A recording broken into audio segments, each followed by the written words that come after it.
Hello, and welcome to a special installment of Rome 2 Total War 2v2 multiplayer.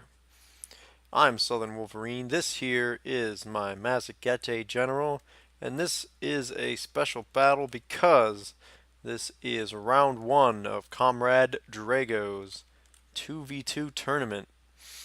So, on this side, let's just go to slow motion, go through the armies. On this side, I am running the Mazagete, and Sir Patrick O'Brien has Pontus. So his force is mostly Pontic swordsmen, 3 on each side, a couple Thurio spears, protecting the flanks of 2 Levy pikemen, who are protecting his 3 eastern archers, and he's also got 3 noble blood cavalry out to each flank. I think it's 3 to each flank. Might just be, yep, 3 to each side. So, meanwhile, I've got spread around 3 step noble lancers, 3 on this side, 3 on the far side. And I also have 2 armored horse archers, two archers on each flank, sorry, 4 in total. I have the Saka noble armored lancers, whose attack 50 is really high, especially for shot cav. And then there's these 2 Saka cataphract units, one of which is, of course, my general.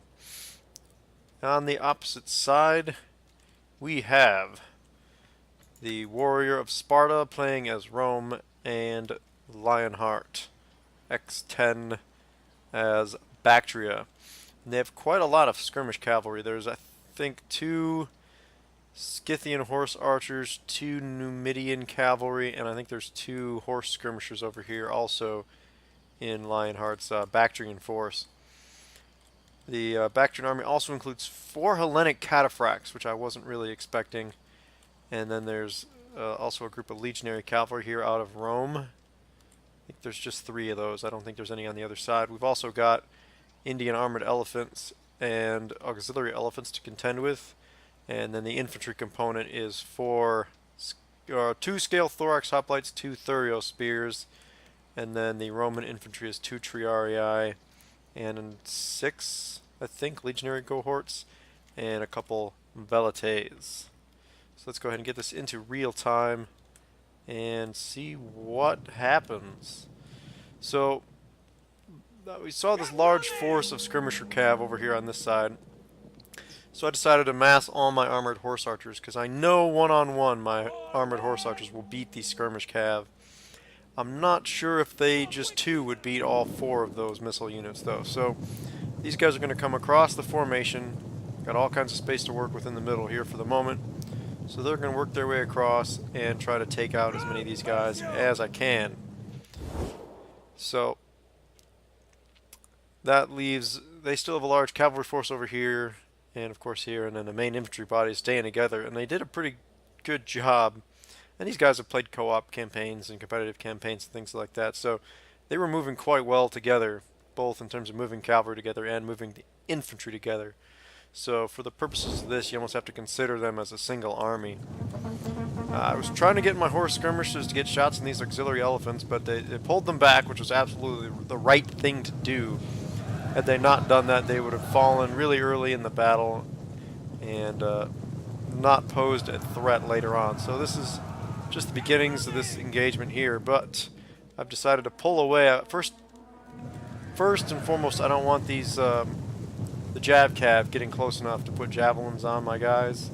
So they're gonna I'm gonna kind of like keep away from them as much as I can until I can whittle them down, because they would do some damage to me. My armor would help less against them than it does against those Scythian horse archers. And also we've got a large cavalry force moving out to this side. 2 Hellenic cataphracts screened by horse skirmishers, and then all the legionary cav from the Roman army. So I changed my mind, kept the 2 armored horse archers over here, and I'm going to use them basically to prevent these horse skirmishers from getting in here and putting javelins on my expensive and dangerous Saka lancers and Saka cataphracts. That would be a real shame to lose any of these guys to missiles. So that's really what they came back over for, was to try to deal with these horse skirmishers. So this is going to be the first sort of major battle area, as the other side, both sides sort of elected to keep their cavalry back out of the fight. And also Patrick here has brought these these noble blood into position to support this fight. So I let my lancers drive these horse skirmishers back, and now the Bactrian and the Roman cavalry are both going to, come in for an engagement, and I'm just going to meet them head on. I kind of crashed into them here, didn't get a great charge, but the cataphracts didn't get a great charge off either, so my units didn't take a whole lot of losses on that charge. Certainly not as bad as they could have from a unit as dangerous as these Hellenic cataphracts. Meanwhile, there's a sort of secondary engagement over here. 3 of my lancers versus the Hellenic cataphracts. And they're individually better, of course, than any of my individual noble lancer units. See, they're losing. But in general, this is an even fight, and even I'm winning slightly because just to have a 3-to-1 numerical advantage. So in any case, having more cavalry in this area, I'm trying to bring them into this fight, surround this group, and you see already some of these legionary cav are starting to waver. And these Saka cataphracts under my general are going to come in, and they're really going to put the hurt on this rearmost legionary cav. So seeing that happening, Lionheart's going to bring out his Indian armored elephants. And this is an extreme danger to my cavalry. Especially with mine being stationary, not getting a charge. I cannot let these guys get a good charge. So now the armored horse archers from the other side have come over to this side, where I was originally, of course, doing the opposite. So I have 4 horse archers with heavy shot just pouring fire on these guys as they're trying to get into the fight.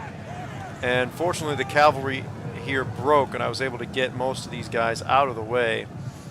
So we did get in and get a few guys killed, but he's now lost control, and they're still taking missile fire. So these elephants are not going to last much longer.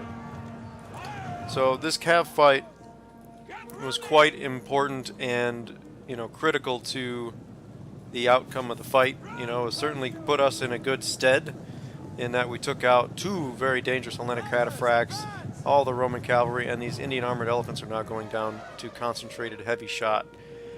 And there's also going to lose both of the horse skirmishers that were over here. So that's a complete cav victory on that flank. So now I'm not in any rush to engage the spears and the Roman infantry. So from that side, I'm just going to begin to kind of move around and try to engulf the infantry force that's over here. And meanwhile, we're going to have the next bit of an engagement is going to happen over here. So Patrick's troops were trying to run off these horse skirmishers who were shooting at his troops over there, his infantry. And a couple of these units, these noble blood cav and the Ponic swordsmen, got kind of overextended, and they're going to take a lot of damage from these Jav cav. And then these elephants are going to end up tangling with the noble blood cav, and you see they're just getting trashed. So in his efforts to try to run off these missile cav, it's going to cost him a noble blood cav, although he is going to he's going to damage some of these units, but he's also going to lose most or half of a Ponic swords unit anyway. See, they're still taking fire, so they're trying to disengage. So now there's nothing in this vicinity that can challenge them, so I'm going to start to bring the horse archers around with the intent of using them to help deal with these horse archers as well as these elephants. In the meantime, we're just going to avoid direct conflict with all this Roman infantry until we can get local superiority. As we have a overall cav advantage, we can now go try to take out these. These are the 2 remaining cavalry threats. 2 more Hellenic cataphracts on this flank. So they are moving out, and we're kind of backing up from that. We do not want to take a charge from them if we can avoid it. Now, I'm going to come over here real quick, and you can see I'm actually sending forward my noble lancers, and I'm going to get a good charge on these Hellenic cataphracts. And the reason I'm doing that is because Lionheart was in the middle here, getting this good attack on the eastern archers with his Thurio spears, because Patrick had these in manual skirmish. So this one Thurio spear is going to take out both these eastern archers. But while he's looking here, of course, a big charge happened over here, and these Hellenic cataphracts are losing decisively, and this other unit's going to come around for a rear charge. And the Ponic swordsmen and the noble blood cavalry have also joined in the fight, or are about to, rather. So this is kind of the thing that happens. You're looking around the battlefield a lot, you do good in one spot, you miss another spot, and this is going to be an expensive loss, these 2 Hellenic cataphracts. We probably still, even if we'd met head-to-head and he'd got a good charge with the cataphracts, probably still would have won, but I would have lost a lot more of these noble lancers that I ended up losing in this fight. So pretty much that's going to be about it for Lionheart's Bactrian forces. See, the cataphracts are now broken. So pretty much all he's got left is a handful of these spear units. Thurio spears here, Thurio spears there, and a scale thorax hoplite. And the Roman infantry is mostly intact. But you see, without any cavalry to stop me, I've got my horse skirmishers around behind here, putting missiles onto these auxiliary elephants, and they've already lost 8 of their 12 elephants just to arrow fire, so that's pretty much going to take care of them. They are going to come in and join in this fight against the noble blood cavalry. But 3 elephants being pelted by missile fire is going to be too little too late to destroy these cavalry. Alright, so we missed it here. I got to give another one of these kind of trade-off situations. I got to give Lionheart a lot of credit. I brought these 2 Saka armored lancers way too close, and he actually got a good charge on them with these 2 spear units, which is why this unit here is now down to 20, and this unit escaped too much damage. But still, that's a lot. That's an expensive loss because I wasn't able to get a good charge out of them. So I was just lucky that I still had 20 of them left actually after that. So now we got Patrick's infantry coming up to engage, and there's really no way he's going to beat these legionary cohort, but he's going to hold them in place. He's got his pikes coming in the front. They're going to try to hold up all these guys. Meanwhile, we've just got a mass charge of Mazzaghettai lancers, and I'm pretty much going across the board. Any units that have not popped their trample charges are doing it now. So we're getting some pretty nasty charges all around. The Roman general was at full strength just about a second ago, and he just lost 3/4 of his unit to a charge. And now I'm even throwing some fire arrows in there from the armored lancers, trying to cause a mass rout here. And you see we're starting to get a lot of wavering Roman units in the rear lines, and the noble lancers are pushing into the center. Meanwhile, we had out here these 3 cavalry units engaged, those 2 remaining spear units, and we're trying to take them out. I'm sorry, these units engaged them, and then the missiles were trying to help out. But in any case, too much surrounding action going on.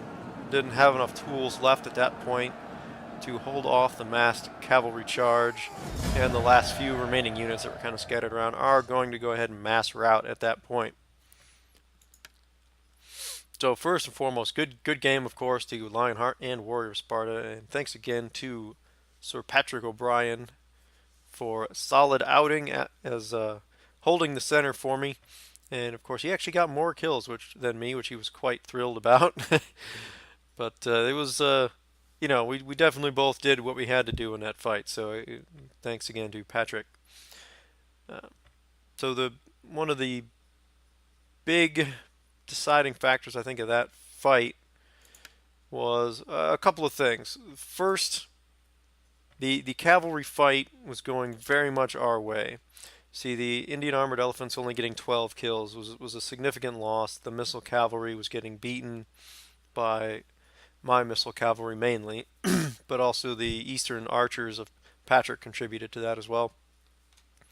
And the Hellenic cataphracts did good damage, but I would be surprised if they did as much as, you know, Lionheart was hoping that they would do, considering the cost. Those are expensive lancer units, and they didn't really quite do enough damage, considering they were fighting mostly against my cheaper steppe noble lancers.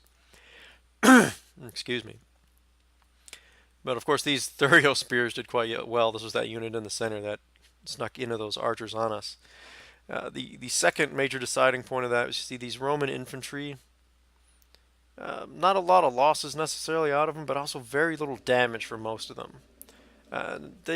It took too long to get them engaged. The best odds of winning, I think, for Lionheart and Sparta would have been as soon as they see the cav fights going against them, and while even the elephants are attacking, those Roman infantry could have come up and attacked Patrick, and he didn't have a lot of infantry to stop them with. Certainly these legionary cohort would defeat Pontic swordsmen, and then they could simply flank these levy pikemen. And if he'd been able to take out Patrick's infantry while we were having these big cavalry battles, we would have had a lot harder time finishing them off. But in any case, good battle, a lot of little micromanagement, scrambling around the map, heart pounding the entire time. So, on to the next round of the tournament, we'll see what happens. And as I already said, good game to Warrior Sparta and Lionheart, and thanks again to Patrick O'Brien for being a reliable ally. So if you guys enjoy this video, please go ahead and hit the like button below the video. Stay tuned for more from the second round. I will try to remember to put a link to the official Comeradedrago commentary of the same battle. And if you have anything interesting to say, please comment. Subscribe to my channel would be great. But go ahead and just have yourself a good day, no matter what. And I will see you later.